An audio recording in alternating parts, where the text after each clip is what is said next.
what we're dealing with in the kind of work I do as a researcher is we look at food systems, and much of the work that I've been doing over the past few years has really involved these considerations of scale because of the decades of policies we had that encouraged bigger and considering it better. And many of the people that I work with as researchers, community practitioners, even public policymakers in a few cases recognize the importance of small-scale food actors. And we often talk about small-scale farming. We don't talk enough about small-scale food processing, which is why I'm excited to be a part of this. Also, I've worked quite a bit on policy, and we fully recognize that food policy environment in Canada is such that it really does not pay attention to. So these are some of the main documents that you can see on the screen that Canadian food policy is sort of built around, and they really don't take scale into consideration at all. And so what we're trying to do here is kind of restart this work. As Sandy mentioned, I'm working with a couple of different students at a couple of different institutions.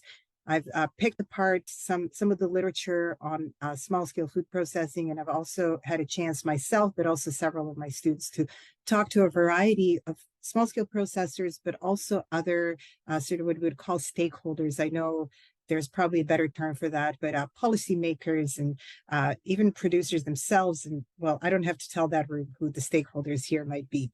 So currently who we have on board surrounding sort of these research needs of SSFPA are wonderful colleagues at Carleton University with Kent Molinix and Wallapak Balsu. At the Institute of Sustainable Food Systems, they've done some really great work around regional food systems and are very much interested in thinking about sort of post-production, so processing capacity. David Connell at UNBC, Mary Becky at the University of Alberta, Annalisa Onio at Dawson College in Montreal. We haven't really worked on this project yet, but she's expressed strong interest in this. Laurette Dubé at McGill University, who's doing some really great work on convergence between business and enterprise and health, and food kind of falls squarely into the work she's working on. And when I say we, several of us, including Mary Becky and Laurette and Annalisa and Kent from Conklin, have worked in the past with Alison Blake Palmer, who you will be hearing from tomorrow afternoon. So I won't tell you about her work, but we've all been blessed to actually work as part of her research network through the Laurier Center for Sustainable Food Systems. This is actually initially how I even came into contact with Linda Best with FarmWorks, and then eventually with SSFPA. And I've placed a couple of sort of question marks around because we do know that there's several other people. I'm actually just finally developing a bit of a conversation with Sandra Schillo at University of Ottawa, who Sandy can tell you more about the work Sandra's doing, but it's really up our alley, and we're just trying to communicate now about a collaboration.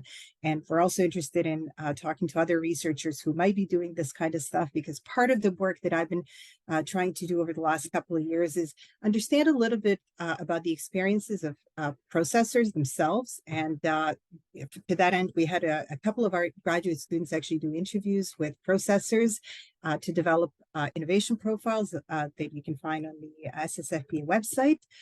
We also did a bunch of actually 80 interviews across the country that were, some of the reporting has been done. We're working on some of the reporting from that, but to really better understand some of the experiences and barriers to business success. And currently what we're working on, so building from that, Alison North is a graduate student at Carleton who actually has worked with SSFPA or on SSFPA related projects for the past over a year now, including doing some of those innovation profiles. Alison was successful in securing a MyTax fellowship, which is, I don't need to bore you with what that is if MyTax doesn't ring a bell. It's not really important today, but just to say that she is doing actually a fellowship with Carleton University and SSFPA to really build on the reporting on impact investing that Kevin from SVX and a student who was placed with them over the summer have been working on. So we're going to build on their work and really kind of try and better understand the role of impact investing and the possibilities for the processing sector, including thinking through some communication materials for potential investors.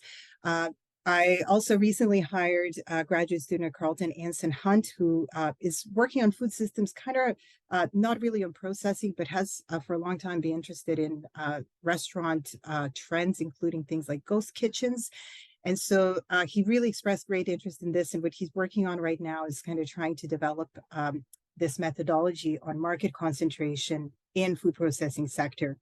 Now, this is the wonderful thing that happens when you connect with other people and you do research with other people. So Anson was actually able to locate, and I only found out about this yesterday, so I have not read it closely, that just a couple of months ago, an article came out in the Journal of Globalization and Health, led by some researchers from Laval University, that is actually looking at the structure of the Canadian packaged food and non-alcoholic beverage manufacturing and grocery retailing sectors through a public health lens. And what they're really looking at is market concentration on a number of different product categories.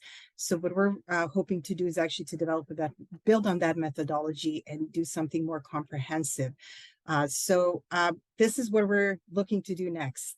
We want to develop this market concentration knowledge and really understand how the power dynamics operate in this sector and what kind of opportunities can be opened up for processors.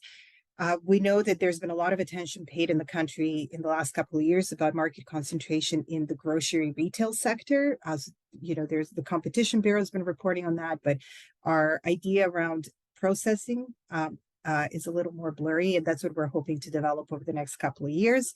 But more importantly, and probably more of a priority, is something that, and I'm borrowing here directly from my colleague Kent Mullenix, who phrased it this way in a meeting we just had recently, and said what we really need is a comprehensive strategy to develop robust regional post-harvest capacity. In other words, that we know that we need this post-harvest capacity. We need processing capacity at a regional level. And we've been saying this for a long time, and we know how we can benefit from it. But to develop an actual strategy, an actual blueprint on how this could unfold and what this could do to regional food systems is really significant. So I'll stop right there, but I'm happy to answer questions. And Sandra, please, if I forgot to say something else that's really important, just nudge me, and I'm happy to say more.